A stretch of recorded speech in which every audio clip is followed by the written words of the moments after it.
예. 어, 오늘 말씀은 지혜 있고 진실한 정직이라는 말입니다. 오늘날 전쟁이 끊임없이 일어나고 또 큰 지진도 일어나고 또 새로운 그 질병들이 자꾸 이렇게 생겨나고 이런 걸 볼 때 말세 징조들이 나타나고 있다. 이러한 시대에 주님의 재림을 기다리는 우리 신자들이 어떤 삶을 살아야 되는가 하는 것을 오늘 가르쳐 줍니다. 우리가 이제 이 말씀을 끊겨서 그런데 요 앞에 말씀은 다만 그의 나라를 구하라 하는 그 말씀입니다. 그러니까 다만 그의 나라를 구하면서 사는 자들이 그러면 실제적으로 어떤 삶을 살아야 되나 하는 것을 가르쳐 줍니다. 기도하고 시작하겠습니다. 하나님 아버지 감사합니다. 오늘도 너무나 참 귀한 말씀을 예배해 주셔서 감사합니다. 이 말씀이 우리에게 깊은 은혜가 되게 하시고 양식이 될 수 있도록 축복해 주시옵소서. 감사합니다. 예수님 이름으로 기도합니다. 아멘. 예수님은 제자들에게 명하셨습니다. 어떤 사람이 되라. 35절에서 6절에 보면은 중동 지방에는 사람들이 이제 이런 말하자면은 긴 도포자락 같은 이런 통으로 만든 이런 옷을 입고 있습니다. 그래서 어떤 일을 하려고 하면은 이 옷을 조금 걷어 올려서 허리를 딱 메고 이렇게 해야지 펄럭펄럭한 옷을 그대로 일하기는 쉽지 않습니다. 그래서 허리에 띠를 띠고 등불을 켜고 서 있으라. 이것은 이제 일할 준비를 하고 있으라 그 말이죠. 그래서 너희는 마치 그 집 주인이 혼인집에서 돌아와 문을 두드리면 곧 열어주리고 기다리는 사람과 같으리라 했습니다.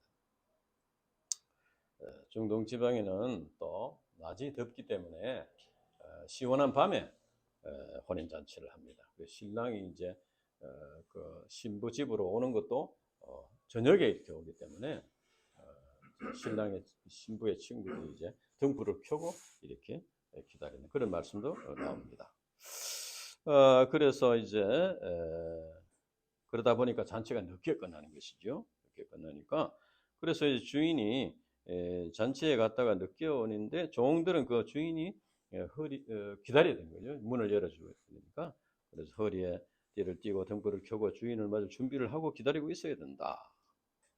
예수님이 제자들에게 이와 같이 잔치집에 갔다가 돌아오는 주인을 맞이할 준비를 하고 있는 종과 같이 되라 이렇게 말했습니다. 여기서 이제 예수님은 십자가에서 우리 인간을 위해서 대신 죄를 짊어지고 죽으셨습니다. 그래서 이 예수님을 믿음으로 구원받고 생명을 얻은 사람은 이제 주인이 자기 자신이 아니고 예수님이 되는 것입니다. 예수님이 살려주셨으니까. 그래서 이제 예수님이 이제 주인이 되시고 우리가 이제 종이 되는 것이죠. 이 관계, 주인과 종의 관계, 우리 신자와 주님과의 관계가 주인과 종의 관계라는 것을 이제 깨닫고 그것을 인정하고 그렇게 사는 사람이야 오늘 말씀이 은혜가 됩니다. 그러니까 주님과 우리와의 관계가 주인과 종의 관계라는 것을 아직 못 깨달은 사람은 오늘 이 말씀이 별로 이렇게 좀 자기와는 관계 있는 말씀이 이렇게 들리기가 어렵습니다. 그래서 이제 우리는 주인을 기다리는 종의 자세로 살아야 된다. 주인 대신 주님이 다시 오시는데 다시 오시는 주님을 맞이하는 그 종의 자세로 살아야 한다. 이것이 재림 신앙이다 하는 것입니다. 그러면 다시 오신 주님은 어떤 분이신가? 37절, 38절에 보면은 거기에 보면은 이제 밤을 이제 2경이나 3경이 했는데 밤을 이제 저녁 6시에서 아침 6시까지를 4수로 나눠서 4경, 1경, 2경, 3경, 4경인데 2경은 9시부터 12시, 3경은 12시부터 3시입니다. 3시간씩. 그러니까 2경이나 3경이 온다는 것은 한 밤 12시 전후에서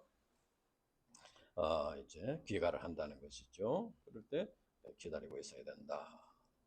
그러니까 그런데 오늘 말씀에 보면은 밤늦게 오더라도 주인이 밤늦게 오더라도 깨어 있는 자가 깨어 있다가 주인을 맞이하는 자가 복이 있다. 복이 있다는 말을 두 번이나 하고 있습니다. 주인이 띠를 띠고 그리고 또 주인이 띠를 띠고 그 종들을 자리에 앉히거나 수종된다. 주인이 참 그 종에게 이렇게 수종을 든다. 이것은 마치 최후의 만찬 때 예수님이 제자들의 발을 씻기는 그 모습을 연상할 수 있습니다. 사실 이 세상에서는 뭐 종이 늦게까지 주인을 기다렸다고 해서 주인이 뭐 이렇게 수종드는 이런 일은 없을 것입니다.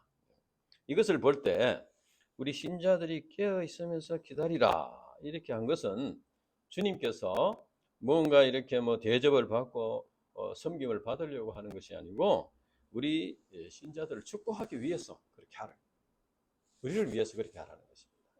주님께서 이 성경의 일관된 진리는 주님께서 하나님께서 많은 명령을 주셨는데 그 명령은 우리 자신을 위해서 주신 것입니다. 잘 이게 성경을 잘 깨달으면은 우리 자신이 구원받고 우리 자신이 축복을 받고 우리 자신이 하나님 나라에 가고 우리 자신을 위해서 그런 명령을 주신 거예요. 예수님 자신을 위해서 한 것이 아닙니다. 그래서 주님께서 다시 오셔서 우리를 위해 위로해 주시고 눈에 눈물을 닦아 주시고 또 머리에 면류관을 씌워 주시고 그래서 요한계시록 21장에 보면은 다시는 사망이 없고 애통하는 것이나 곡하는 것이나 아픈 것이 없는 하나님 나라로 우리를 인도하신다. 그래서 우리가 이제 예수님의 명령을 이제 어떻게 생각하면 좀 부담스럽게 생각할 수 있는데 그 내용을 잘 살펴보면 그것은 바로 나를 위한 것이다. 나를 것이다. 그러니까 이것은 마치 부모님이 자녀들에게 이렇게 열심히 공부를 하고 열심히 하라 이렇게 명령하는 것은 부모를 위해서 그런 게 아니고 그 자녀를 위해서 그렇게 하는 것이다. 그것을 이제 깨달아야 되겠죠. 깨달을 때까지는 시간이 좀 걸리겠죠. 우리 신자들도 마찬가지. 우리 신자들도 주님께서 여러 가지 뭐 이렇게 하지 마라, 이렇게 하라, 저렇게 하라 그 명령을 주셨는데 그것은 우리 자신을 위한 것이다. 응? 이것을 깨달아야 돼. 그 다음에 이제 우리가 어떤 자세로 그러면 주님을 기다려야 되나 39절에서 40절에 보면은 도둑이 언제 올지 알 수 없듯이 주님이 언제 오실지 알지 못한다 했습니다. 그러니까 만약에 날짜를 알면은 날짜와 시간을 알면은 도둑이 언제 들어온다. 그러면은 그때 딱 이렇게 깨어 있다가 잠도 자지 않고 있다가 딱 먹으면 되겠지요. 그러나 알 수 없다는 것이죠. 그와 같이 주님께서도 언제 오실지 모르니까 어떻게 해야 됩니까? 언제 오든지 맞이할 수 있는 도둑이 언제 오더라도 막을 수 있는 그런 준비를 하고 있는 것이 이제 깨어 있는 것이다. 이제 그러면 주인을 기다리는 종이 깨어 있는 것은 어떻게 하는 것입니까?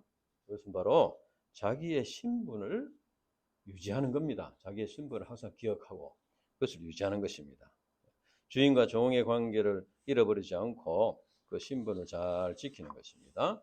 우리 신자들이 재림하신 주님을 기다리는 것도 마찬가지입니다. 우리가 주님 앞에 자기의 신분을 기억하고 주님과의 관계성을 유지하고 잘 유지하는 것이 깨어 있는 것입니다. 이제 우리가 조상들과 우리와의 관계를 유지하는 것도 조상의 그 유언, 조상의 말씀, 그것을 부모님의 말씀, 할아버지, 할머니의 말씀을 우리가 늘 기억하고 마음에 새기고 있으면은 할아버지와 나와, 아버지와 나와, 할머니와 나와의 관계가 그대로 유지되는 거예요. 그런데 그 할아버지, 할머니 말씀이 뭐 했는지 잊어버리면은 그만 이제 할아버지와 나와의 관계는 이제 뭐 끊어지는 것이죠. 없어지는 것이다. 그와 마찬가지로 우리가 이제 주님과 나와의 그 관계, 주님은 나의 주인이시고 나는 주님의 종이다. 이 관계를 잘 이렇게 유지하고 있는 것이 깨어 있는 것이다. 만약에 주님께서 언제 오실 것인지 이제 안다면은 어떻게 되겠습니까? 평소에는 자기 마음대로 살다가 그때 가서 이렇게 또 주인으로 모시고 이렇게 하면 할 수 있다. 꾀를 부릴 수 있겠죠. 그러나 이제 그것이 쉽지 않습니다. 우리 창세기에 나오는 아브라함의 조카 롯을 볼 때 롯에게 하나님께서 천사를 보내가지고 심판을 경고했습니다. 경고했지만은 너무 세상에 빠져 있어가지고 회개하는 것이 참 쉽지 않았다. 그러니까 막 손을 끌고 나와서 막 하고 이렇게 했는데도 롯의 처는 결국 뒤로 돌아보다가 소금 기둥을 내가 죽었고 이렇게 되는 거예요. 그것도 롯은 마지막에 그 두 딸과 동굴 속에서 살고 이렇게 회개하는 것은 어렵다는 거예요. 그때 가서 회개하면 된다 하지만 그게 어렵다는 거예요. 이렇게 평소에 우리가 이렇게 회개하고 죄를 회개하고 주인과의 관계성을 잘 맺고 이렇게 해서 살아야 이제 그것이 구원받을 수 있다. 그래서 주님의 때를 모르는 것이 우리에게 유익이다. 언제 올지 모르는 거가 유익이라는 거예요. 그래서 우리가 평소에 신분을 잘 기억하고 관계성을 잘 유지하고 그렇게 하면은 언제 오시더라도 주님을 맞이할 수 있다. 그러면 주님의 재림을 기다리는 이 신자들의 삶은 우리 창세기의 그 노아의 삶과 같다 이렇게 볼 수 있습니다. 노아도 유황불 심판, 노아도 홍수 심판, 노아는 홍수 심판을 예고받아 가지고 그 심판을 기다리는 삶을 살았죠. 그 마찬가지로 우리가 주님의 재림을 기다리는 신자의 삶도 노아의 삶과 같다. 근데 우리가 노아의 삶을 이제 공부하듯이 알듯이 홍수 심판의 경고를 받고 100년에 걸쳐서 그것도 이제 산 꼭대기에다가 큰 배를 만든 것이죠. 그러니까 뭐 나무 하나 끌고 올라가는데도 하루 종일 걸리고 이러니까 100년이 걸려야지 이제 만날 수 있겠죠. 그렇죠. 그런데 이것은 이제 그 당시 세상 사람들이 볼 때는 이것은 너무나 참 현실성이 없는 그런 황당무계한 그런 삶이라고 할 수 있습니다. 약간 정신 이상자 비슷하게 그렇게 볼 수 있는 거죠. 왜 그 사람이 바닷가에도 큰 배를 만들면 그것도 좀 이해가 되는지만 그 산꼭대기에다가 그렇게 일꾼도 없는데 그렇게 참 100년에 걸쳐 가지고 자기 생업을 이어가면서 누가 먹을 거 주는 것도 아니고 자기 농사를 지어가면서 그렇게 이제 큰 방주를 만든다. 참 이건 참 보통 사람의 상식으로서는 이해할 수 없는 그런 일입니다. 이것은 참 세월을 허비하는 그런 일이라고 볼 수 있죠. 그러나 노아는 이 세상에 살았지만 하나님과의 관계를 잘 유지했습니다. 하나님과 관계를 잘 유지하고 영적인 가치관, 하나님 나라의 가치관을 가지고 이제 홍수 심판이 하나님께서 홍수가 있을 것이다 하시니까 반드시 있다는 걸 믿었다는 거예요. 그러니까 반드시 있으니까 어떻게 됩니까? 반드시 배를 만들어야 돼요. 배를 만들지 않으면 다 물에 빠져 죽게 되니까.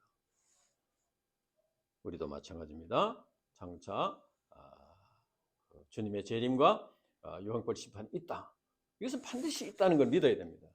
그래야지 이제 다시 주님을 맞이할 준비를 할 수 있는 거예요. 막연하게 그죠?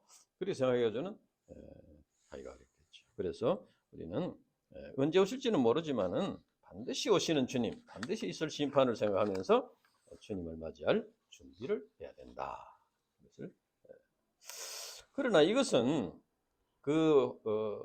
홍수 심판을 몰랐던 그 당시 사람들이 노아를 좀 이렇게 황당무계한 사람으로 봤듯이 오늘날도 이제 세상 불신자들이 볼 때는 그 유황불 심판을 믿고 그렇게 준비하는 사람들을 조금 이상한 사람으로 보는 거죠. 비난하기도 조롱을 할 수가 있다는 거예요. 근데 이것은 당연한 것입니다. 우리가 생각할 때 우리 신자들은 주님을 알지 못하는 세상 불신자들로부터 그 이질감을 느끼는 삶을 사는 것이 그것이 당연한 일입니다. 세상 사람들이 볼 때 우리 신자들이 아무런 이질감이 없이 그저 자기들하고 비슷하게 이렇게 사는 사람으로 본다면은 그것이 우리 이상한 겁니다. 그것은 올바른 신앙이 아니에요. 이 세상 사람들이 볼 때는 뭔가 좀 황당무계한 그런 참 그걸 믿고 그걸 참 바라보면서 사는 이런 사람으로 보이는 것이 당연하다. 그렇게 보여야 된다는 거예요. 그렇게 보여야 된다. 그걸 이상하게 생각하지 말고 그렇게 그것을 보여야 된다. 그래야 그것이 올바른 신앙이다. 이것을 알 수 있습니다. 그때 베드로가 41절에 보면은 이 비유를 우리에게 하심이니까 모든 사람에게 하심이니까 이렇게 물었습니다.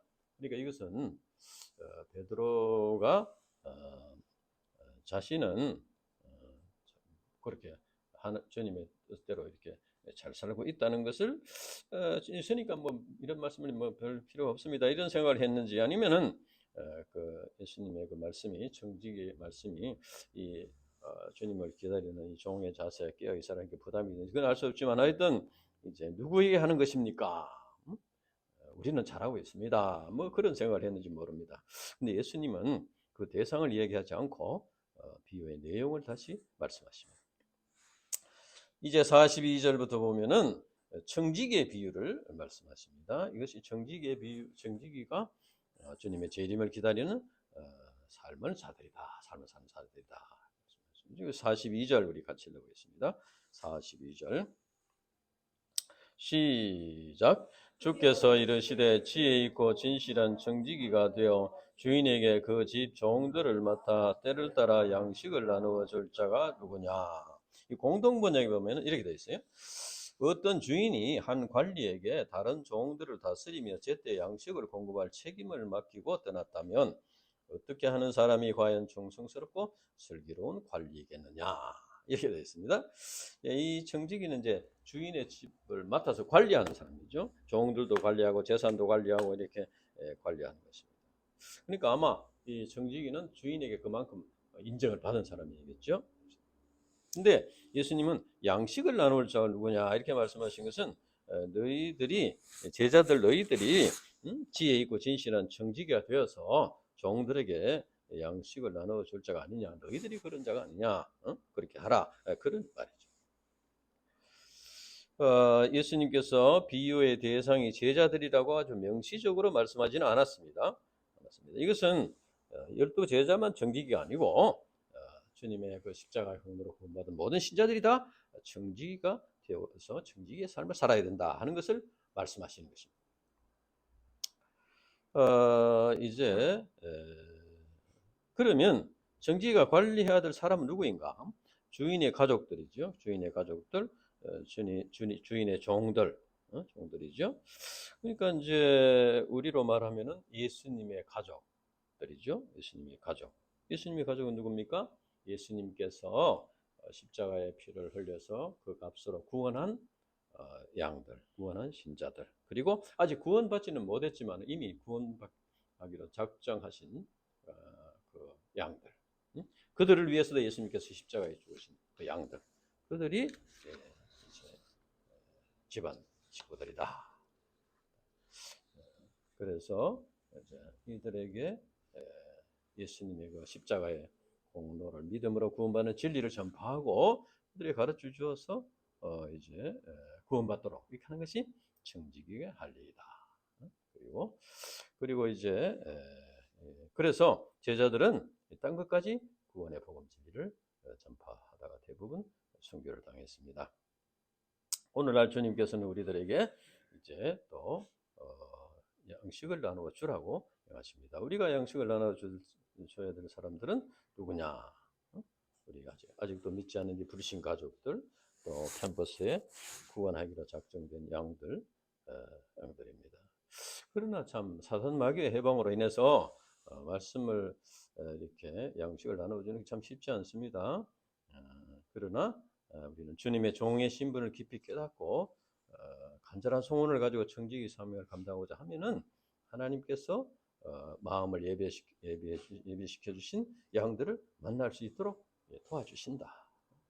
믿음으로 우리 사모님들이 좀 열심히 이제 캠퍼스에 가서 이제 또 양식을 나누어 주려고 이렇게 투자하고 있습니다. 그리고 우리에게는 이미 부르심을 받았으나 신앙과 사명을 잃어버리고 흩어진 동역자들이 있습니다. 이들은 참 사명을 그동안 잃어버리고 그저 세상 생활로 이렇게 생활에 젖어서 이렇게 했기 때문에 살아왔기 때문에 사명을 회복하는 것이 쉽지 않은 상황입니다.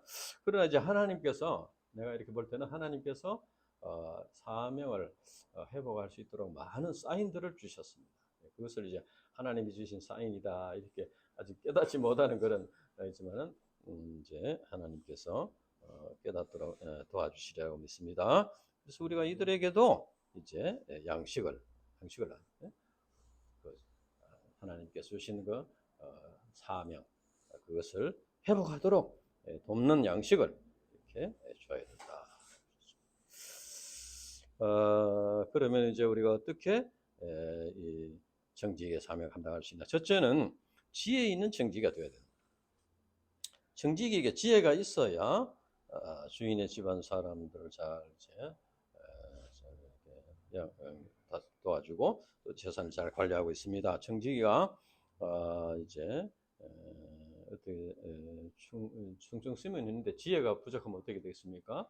그러면은 사기꾼에게 속기가 쉽습니다. 지혜가 없으면 너무 이렇게 마음이 순수하게만 하고 이러면은 속기 쉽죠. 사탄 마귀에게 속기 쉽다는 거예요. 또 그 자신이 사단 마귀에 속아가지고 주인의 재산을 뭐 이렇게 꾀를 부려서 뭔가 이렇게 자기가 훔쳐가고 이렇게 할 수도 있죠.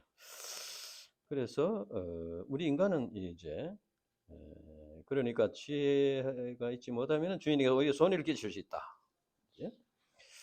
우리 인간에게는 이기적인 본성이 있습니다. 그래서 이제 되게 처음에는 뭐 이렇게 자기중심적인 이런 마음을 가지고 예수님께 나옵니다. 양들이 처음부터 막 십자가 복음 진리를 깨닫기 위해서 뭐 하나님의 창조의 목적과 뭐 예수님의 부르심과 사명을 받기 위해서 이렇게 성경만 사람은 없겠죠. 처음에는 이제 목자들의 권유에서 관심과 사랑에 걸려서 이렇게 이제 시작을 하는데 그렇게 하면은 이제 자기의 어떤 학교 공부나 뭐 직장 문제나 이런 현실의 건강 문제나 이런 도움을 받기 위해서 이제 하나님을 의지하고 이렇게 이제 신앙생활을 하게 되는데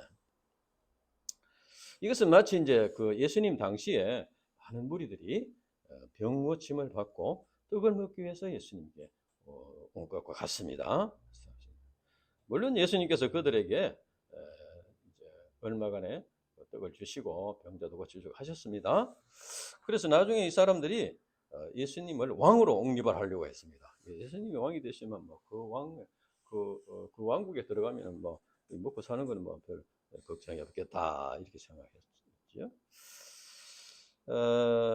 그러나 이제 예수님께서 물론 이제 그 현실적인 문제를 도와주셨지만은 계속 그렇게 하지 않았다는 게 그것으로는 구원받을 수가 없다는 거예요. 예수님께 오신 목적은 우리 인간들을 죄에서 구원하기 위해 오셨는데 그들에게 이렇게 현실적인 어려움을 도와주시는 것은 마음을 열고 예수님이 정말로 주시고자 하시는 이 복음 진리를 영접하도록 이렇게 하기 위해서 그렇게 한 것이죠. 그러나 이 무리들은 이제 그것에 관심이 없고 자꾸 현실적으로 병을 고쳐주시고 떡을 만들어주시고 이것만 자꾸 해주기를 바랐고 그게 사랑인 줄 알고 이렇게 했다는 거예요. 그래서 어떻게 됐습니까?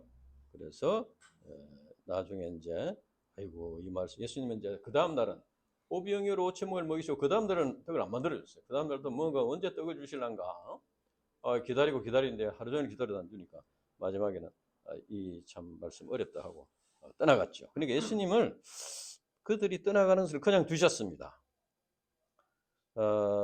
이제 많은 무리들이 몰려왔다가 떠나는 것은 어떤 점에서 보면 예수님의 복음 사역이 실패했다 이렇게 볼 수도 있는 거예요. 예수님의 능력이 좀 부족하나 이렇게 볼 수 있는 거예요. 그렇지만 예수님이 그거를 이제 원개하지 않고 떠나는 걸 그냥 두셨다. 우리가 다른 차원으로 이렇게 생각해 보면은 현실적인 그런 도움만 받고 그냥 따라가는 무리들이 좀 괘씸하다고 생각할 수도 있습니다. 그래서 만약에 예수님께서 떠나가는 그 무리들을 이제 이렇게 보시면서 갑자기 폭풍을 일으켜 가지고 이제 갈릴리 바다에 막 건너가는 놈들이 전부 막 배에 물에 빠져가지고 허우적거릴 때 예수님이 탁 나타나셔서 야 이놈들아, 너희들이 그렇게 나를 배반하면 어떻게 되는 거 알지? 이렇게 해서 다시 건져 주셨다면은 어떻게 되겠어요? 그 다음부터는 전부 무서워가지고 벌벌 떨고 떠나지 못하는 거예요. 그렇게 해서는 별 의미가 없다는 거예요. 예수님께서 그렇게 할 수 있지만 능력이 있지만 구원의 진리는 스스로 마음을 열고 죄를 회개하고 이렇게 깨닫고 믿어야 되는 것이지 강제로 막 붙들어 놓는다고 되는 것이 아니고 그래서 예수님은 무리들이 일시적으로 예수님의 곁을 떠나더라도 스스로 사람이 빵으로만 살 수 없다는 것을 깨닫기를 원하셨다. 인간의 근본 문제는 빵 문제가 아니고 죄 문제라는 것을 깨닫고 구원의 복음 진리에 대한 소원을 갖도록 기다리셨다는 것입니다. 그래서 무리들이 이제 떠났지만 다시 소원을 가지고 돌아와서 복음 진리를 영접하도록 이렇게 기다리셨다. 아마 이 사람들 중에 많은 사람들은 예수님이 십자가에 죽으시고 부활 승천하신 후에 제자들이 전하는 복음을 듣고 아마 회개하고 구원받았을 것입니다. 그것이 초대교회가 이루어졌을 것입니다. 사도행전에 보면 이제 베드로가 메시지를 할 때 하루에 3,000명이 회개하는 이런 일도 있었습니다.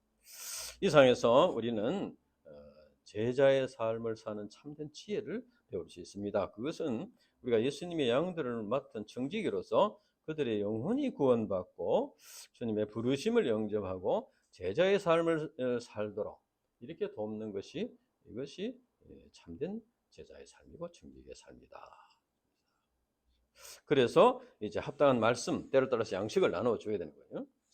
하나님께서 이 세상을 창조하신 목적, 우리 인간들을 창조하신 목적, 이것을 가르쳐주고 또 우리 인간의 삶의 목적과 존재 의미가 무엇인가, 우리 인간이 어떻게 구원받을 수 있는가, 이제 하나님의 아들이신 예수님이 인간의 몸을 입고 이 세상에 오신 목적이 뭔가, 이를 통해서 우리가 예수님을 믿음으로 죄사함 받고 구원받고 하나님과 바른 공예를 맺는 이런 진리.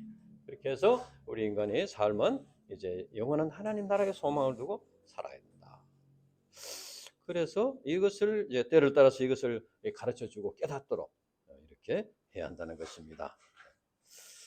물론 이제 이런 과정에서 이제 마음의 갈등이 일어나게 됩니다. 죄를 회개하는 게 쉽지 않습니다. 그래서 죄를 회개하는 이 과정에서는 갈등이 일어나게 되는 거예요. 그래가지고 성경 공부를 중단할 수도 있습니다. 떠날 수도 있고 그럴 수도 있습니다. 그러나 그런 가운데서 그 마음 속에 정말 이 죄를 깨닫고 죄 사함을 받고 구원받는 이런 내적인 투쟁의 과정을 거쳐요. 그래서 이제 복음 진리를 깨닫고 믿어야만 구원받을 수가 있다. 우리가 부모들이 자녀들에게도 마찬가지. 자녀들이 부모님은 자녀들을 사랑해서 이렇게 하라 저렇게 하는데 그것을 이제 잘 못하는 경우가 있죠. 그런데 그것을 이제 많은 갈등을 겪으면서 정말 부모님이 나를 사랑하셔가지고 이렇게 하시는구나. 이렇게 깨달을 때까지 이제 기다려야 되는 거예요. 기다려야죠. 마찬가지. 예수님께서 우리들을 그렇게 하시는 것이다. 이것이 지혜 있는 정직이다. 그다음 두 번째는 이제 진실한 정직이가 되어야 된다는 진실한 정직. 진실한 정직은 신실하다, 믿을 수 있다는 거예요. 믿을 수 있다. 그래서 이제 진실한 정직이는 무엇을 맡겨도 잘할 수 있다. 이렇게 믿을 수 있는 사람이 된다는 거죠. 그래서 정직이가 만약에 진실하지 못하면은 이것은 이제 주인의 그 재산을 좀 잘 관리하지 못해서 잃어버릴 수도 있고 자기가 뭘 또 빼돌릴 수도 있고 뭐 여러 가지 할 수가 있겠죠. 그래서 주인에게 믿음을 줄 수 있는 정직이, 진실함은 이 정직에게 있어서 정말 생명과도 같은 것이다. 하나님과 우리 사이도 마찬가지입니다. 우리가 하나님이 우리를 믿을 수 있어요. 그러니까 이제 우리가 성경 전체적으로 생각할 때 이제 우리가 하나님을 믿을 때 구원을 받습니다. 하나님을 믿는다는 것은 예수님을 믿는다는 것입니다. 근데 하나님이 우리를 믿을 수 있을 때 축복을 받을 수 있는 거예요. 이걸 이해를 하는지 모르지만 하여튼 우리가 하나님을 믿을 때 우리가 구원을 받는 거예요. 하나님이 우리를 믿을 수 있을 때 우리가 그를 축복해 줘요. 저 사람한테는 뭐를 줘도 이게 다 참 하나님의 뜻을 이루고 이렇게 할 것이다. 근데 그렇게 믿을 수 없는 사람한테 축복을 주면 어떻게 됩니까? 돈을 주면 어떻게 돼요? 지위를 주면 어떻게 됩니까? 교만에 빠져가지고 오히려 이렇게 넘어지는 거예요. 그러니까 우리가 이제 하나님을 믿어야 되고 그 다음에는 하나님이 우리를 믿을 수 있는 사람이 되어야 됩니다. 그렇게 할 때 하나님께서 많은 것을 맡겨주시는 거예요. 이것을 꼭 기억했으면 좋겠다. 그러면 이제 지혜 있고 진실한 중심은 어떤 상급을 주냐? 43절 보면은 주인이 그 모든 소유를 그에게 맡기리라. 주인이 그만큼 그 청지기를 신임하고 더 많은 것을 맡긴다는 것이죠. 그러니까 더 많은 것을 맡겨도 교만에 빠지지 않고 이렇게 자기 욕심에 빠지지 않고 이렇게 잘 할 수 있다. 이렇게 믿는다는 거예요. 이것은 이제 좀 더 이렇게 말하면 상속자와 같은 대우를 해준다는 거예요. 소유를 맡긴다는 게 뭡니까? 소유를 맡기는 상속자입니다. 상속자. 그러니까 상속자로 여기신다. 상속자로 대우해 주신다. 이를 볼 때 주인은 정직에게 일만 시키고 부려먹는 그런 차원이 아니고 이제 믿을 수 있는 사람에게 정말 축복을 주기를 원하신다. 이것을 우리가 꼭 기억해야 되겠다. 그래서 이제 우리 이제 대구 지역에도 많은 캠퍼스가 있는데 우리가 경북대학을 잘 이렇게 섬기면은 하나님께서 인정하시면은 이제 나머지 계명대, 영남대, 대구대, 가톨릭대, 교육대 많은 캠퍼스에 또 우리에게 맡겨주신다. 그래서 우리는 지혜 있고 진실한 청지기가 되어야 되겠다. 주님께서 믿을 수 있는 그런 청지기들이 되어야 되겠다. 이제 그리고 우리 신자들에게 있어서 궁극적으로 주인의 모든 소유 주시고자 하는 소유는 하나님 나라입니다. 그래서 마태복음 19장 28절에 보면 예수께서 이르시되 내가 진실로 너희에게 이르노니 세상이 새롭게 되어 인자가 자기 영광의 보좌에 앉을 때에 나를 따르는 너희도 12보좌에 앉아 이스라엘 12지파를 심판하리라 이렇게 했습니다. 그래서 이제 우리 신자들이 주님의 영광에 함께 참여한다는 것입니다. 그래서 우리에게는 이 세상이 전부가 아니고 하나님 나라가 약속되어 있다. 그래서 우리가 이제 하나님 나라를 소망하면서 하나님 나라를 소망할 때 그런 확실한 믿음을 가지고 있을 때 주님의 재림과 심판과 하나님 나라에 대한 확실한 믿음이 있을 때 세상 사람들이 좀 황당무계한 사람으로 보더라도 할 수 있는 거예요. 확실한 믿음이 있으니까. 그래서 그런 소망이 있어야 실제적으로 정직히 삶을 간다. 그렇지 않으면 그런 믿음이 희미하면은 자꾸 이렇게 타협을 하고 뭐 적당하게 뭐 감추고 뭐 이렇게 해서 하고 이제 교회 나오면 신자같이 또 세상에 나가면 또 불신 가정에 가면은 또 뭐 안 믿는 사람 비슷하게 이렇게 돼 버리는 거예요. 그렇게 되면 그 이제 하나님이 믿을 수 없는 사람이 되는 거예요. 그래서 우리가 이런 확실한 믿음을 가져야 돼요. 그런데 이제 진실하지 못한 정직의 예를 이렇게 내놨습니다. 45절에서 48절까지 진실하지 못한 정직의 예를 이렇게 내놓은 것은 뭡니까? 기록해 놓은 것은 이렇게 되기 쉽다는 거예요. 이렇게 되기 쉽다는 때문에 예수님께서 이것을 말씀하시고 이렇게 기록을 해놓은 것입니다. 그래서 이런 오류에 빠지면 안 되겠다. 지혜는 있는데 진실하지 못하면 이제 꾀를 부리게 되는 거죠. 그래서 자기 다른 데로 뭐 더디 오리라 주님이 뭐 깨우겠지 이렇게 생각하고 자기 감정대로 이렇게 살게 된다는 것입니다. 그가 처음부터 꾀를 부리지 않았을 겁니다. 처음부터 꾀를 부렸다면 청지기로 세움 받지도 못했을 겁니다. 처음에는 주인에게 어느 정도 신임을 받을 수 있을 만큼 열심히 이제 했다는 것이죠. 했는데 나중에 이제 이렇게 해서 보니까 1년, 2년 보니까 한 달도 지나도 주인이 안 오고 그러니까 점점 더 이제 자기가 주인 행세를 하는 거예요. 자기가 주인 행세. 이것이 큰 참 오해입니다. 우리가 주인이 아닙니다. 그걸 꼭 기억해야 돼요. 우리에게 하나님께서 이렇게 뭘 주셨다라도 그건 내가 그 주인이 아니에요.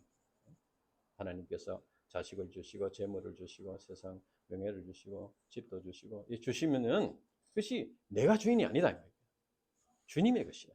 내가 주님의 것이니까 내가 소유한 것 다 주님의 것이다. 이것을 잊어버리지 않아야 된다. 굉장히 참 많은 투쟁을 해야 됩니다. 이것은 내 것이 아니고 주님의 것이다. 이것을 꼭 기억해서 이제 주님에 대한 주인에 대한 그 충성심이 변하지 말아야 되겠다. 그래야지 이제 주님이 주시는 축복을 누릴 수 있는 사람들이 된다 하는 것입니다. 그래서 우리가 이제 그래서 이런 말이 있어요. 이건 뭐 함부로 얘기할 수는 없는 말이지만 보면은 그러니까 예수님 말씀 보면 이걸 믿을 수 있어요. 가라지 비유가 있잖아요. 가라지. 교회 안에 이제 예, 그밭 안에 안에 알곡도 있지만 가라지가 있는데 주인이 가라지를 종들이 뽑을까요 하니까 알곡들이 다칠 수 있으니까 지금은 뽑지 마라. 그러니까 이 밭 속에 알곡도 있고 가라지도 있는 거예요. 그리고 그 가라지는 결국 나중에 먼저 이렇게 베어가지고 불태운다. 그렇죠? 그래서 이제 이 교회 다닌다고 해서 다 알곡이 아니고 심지어 목사나 장로들 중에도 예수님의 비유의 가라지와 같이 지옥 형벌을 받을 사람들이 있다. 이런 말이 있습니다.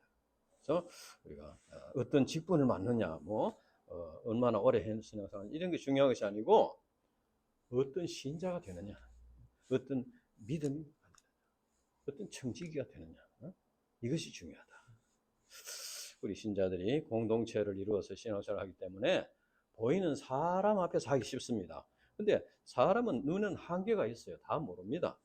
다 모르기 때문에 넘어갈 수 있어요. 근데 누가 아십니까? 주님이 다 아십니다. 주님이 다 아셔요. 혼인집에 갔다 돌아온 주인은 종이 집에서 무슨 짓을 했는지 잘 모릅니다. 그러나 주님은 우리를 다 아신다 그거예요. 그렇기 때문에 우리가 보이지 않지만 살아계신 주님 앞에서 살아야 된다. 사람 앞에서 뭐 이렇게 눈에 보이 사람 앞에서 이렇게 칭찬받고 안 보이는 데서 이렇게 하고 이렇게 하면은 주님께서는 우리의 행동뿐 아니라 마음의 동기까지도 다 아신다. 그래서 하나님 앞에서 이렇게 청지기의 직분을 감당해야 되겠다. 성경에 보면은 지혜 있고 진실한 청지기의 대표적인 인물은 아브라함의 종 엘리에셀 그리고 애굽에 팔려갔던 요셉이라고 할 수 있습니다. 창세기 24장에 보면은 아브라함의 종 엘리에셀은 아브라함이 아들 이삭의 신부감을 데려오라 이렇게 해서 이제 고향으로 보냈는데 거기 가서 기도하고 자기 힘으로 이렇게 하지 않고 기도를 간절히 하고 이렇게 해서 이제 리브가를 자기가 먼저 이런 사람이 오면은 신부를 알겠습니다. 기도를 하고 문을 딱 뜨는데 그런 처녀가 나타났어요. 그래서 뭐 기보고 있었어요. 자기 기도하는 대로 하는가 이렇게 해가지고 이제 리브가 집에 가서 음식 먹기 전에 여차 이렇게 왔다 하니까 그래서 이제 그 집에서 이제 좋게 생각하고 결단했는데 결단했으면 그 다음 날 이제 좀 쉬고 뭐 관광도 좀 하고 와서 뭐 이렇게 좀 하고 대접도 받고 이렇게 하면 되는데 그 다음 날 당장 가려고 하는 거예요. 그 집에서는 이게 지금 딸이 가면 이제 언제 올지 모르는데 조금 이따가 가는데 그래도 막무가내 안 된다. 왜? 아브라함과 이삭이 기다리니까 궁금하잖아요. 어떤 처녀가 기다리잖아요. 그래서 기다려야 되니까 빨리 가야 됩니다. 이건 뭐 아무리 말해도 안 되는 거예요. 그래서 바로 갔어요. 충성스러운 지혜 있고 진실한 충성스러운 종이었습니다. 우리 또 요셉을 이렇게 볼 때 창세기 38장에서 50장에 요셉을 볼 때도 요셉은 어려운 환경 형에 팔려가고 억울한 또 뭐 이런 누명을 쓰고 감옥에 들어가고 이렇게 해도 그래서 원망하지 않았습니다. 왜 하나님 날 도와주시지 않나 이런 말 하지 않았어요. 하나님이 왜 나를 도와주 이런 말 하는 것은 그건 옳은 믿음이 아니에요. 그렇게 하면 하나님은 그렇게 뭐 우리에게 원망 들을 만한 분이 아닙니다. 하나님이 하시는 일 속에는 하나님의 뜻이 있는 거예요. 그렇기 때문에 하나님에 대해서 어떤 불평하고 원망하고 이것은 이스라엘 백성들이 불평하고 원망하다가 40년 동안 광야를 뱅뱅 돌게 됐습니다. 그래서 우리가 이제 하나님에 대한 절대적인 신앙을 가져야 된다. 요셉은 한 번도 그렇게 원망한 적이 없습니다. 정말 어려운 환경이었지만 그래도 하나님을 믿고 이렇게 했을 때 나중에 바로 왕의 그 꿈을 해석해 가지고 애굽의 총리가 된 이런 참 그래서 우리는 이제 지혜 있고 진실한 청지기가 하나님을 절대적으로 믿는 하나님의 약속의 말씀, 하나님의 그 계획, 하나님의 뜻에 대해서 절대적인 믿음을 가지고 하나님의 뜻을 이루고자 하고 주인을 기쁘시게 하고자 하고 주인이 뭐 어떤 일이 했으면 그것은 그 속에 무슨 뜻이 있다는 것을 받아들이고 그것을 감당하고 이렇게 해서 지혜 있고 진실한 청지기의 삶을 살아야 되겠다. 그런데 이제 우리가 생각해야 되는 것은 재림 신앙을 가지고 주님을 기다리는 것은 그렇다고 해서 현실 도피적인 주님이 오실 것이니까 아무것도 안 하고 직장 생활도 안 하고 공부도 안 하고 어떤 안 하고 그냥 주님 하늘만 쳐다보고 오신 주님을 기다리는 그건 아닙니다. 그건 아니. 그래서 우리가 재림 신앙이라는 것은 예수님이 내일 오시더라도 오늘은 현실 생활을 하면서 열심히 직장 생활을 하면서 열심히 이렇게 일을 하면서 주님을 기다려야 되는 거예요. 내일 오더라도 또 100년 뒤에 1000년 뒤에 오더라도 마치 내일 오실 것처럼 긴장해서 세상 것을 바라보지 않고 영적으로 긴장해서 오실 주님을 맞이할 준비를 하면서 하루하루를 살아야 됩니다. 이것을 꼭 기억해서 우리가 이제 주님을 오시는 날을 기다려야 되겠다. 오늘 말씀은 주님께서 우리를 위해서 십자가에서 죽으시고 우리의 생명을 살려주셨습니다. 그래서 어떻습니까? 주님이 우리 주인이 되시네요. 우리는 주님의 종이다. 그래서 이 신분을 우리가 분명히 기억하고 신분에 맞는 삶을 살아야 되겠다. 그래서 우리는 늘 이제 우리 자신이 주인이 되어서는 안 되고 주님이 나의 주인이시다. 그리고 우리의 소망은 하나님 나라에 있다. 그래서 우리가 청지기 주님께서 맡기신 이 청지기의 삶을 살면서 주님의 재림을 기다려요. 우리에게는 주님의 재림이 반드시 있고 반드시 하나님 나라가 있다. 반드시 하나님 나라가 있다. 이것을 믿으면은 그걸 중심으로 살게 되는 거예요. 주님이 다시 오시는 그걸 중심으로. 다른 건 필요 없어요. 주님이 다시 오시는 그걸. 그래서 우리가 이 청지기의 삶이라는 것은 이것이 바로 먼저 그의 나라와 그의 의를 구하는 삶이다. 이것이 바로 청지기의 삶이라는 것이죠. 그렇게 할 때 주님께서 그 삶을 사는데 필요한 것을 채워주시고 영원한 하나님 나라를 인도하신다. 그것을 믿고 감당해야 되겠습니다. 기도하고 마치겠습니다. 하나님 아버지 감사합니다. 오늘 지혜 있고 진실한 청지기가 되라는 주님의 말씀 우리에게 주셨습니다. 우리가 이제 다시 오실 주님을 기다리며 또 하나님 나라를 소망하면서 이제 먼저 그의 나라와 그의 일을 구하는 이 청지기의 삶을 살 때 하나님께서 우리에게 필요한 것을 채워주시고 영원한 나라로 우리를 인도하실 것을 믿습니다. 사단 마귀가 많은 참 이런 교묘한 이런 방법으로 우리를 유혹하고 시험하고 넘어지게 하고 이렇게 해서 주님 자기가 주인이 되도록 이렇게 유혹하고 신실하지 못한 참 자들이 되도록 이렇게 시험하고 유혹하지만 우리가 이제 이 시험을 물리치고 이제 하나님의 자녀로서 주님의 그 구원의 은혜를 체험한 하나님의 자녀로서 온전한 믿음을 가지고 하나님의 뜻을 이루는 청지기들이 될 수 있도록 축복해 주시옵소서. 이제 오늘 또 귀한 말씀 주심을 감사합니다. 예수님 이름으로 기도합니다. 아멘.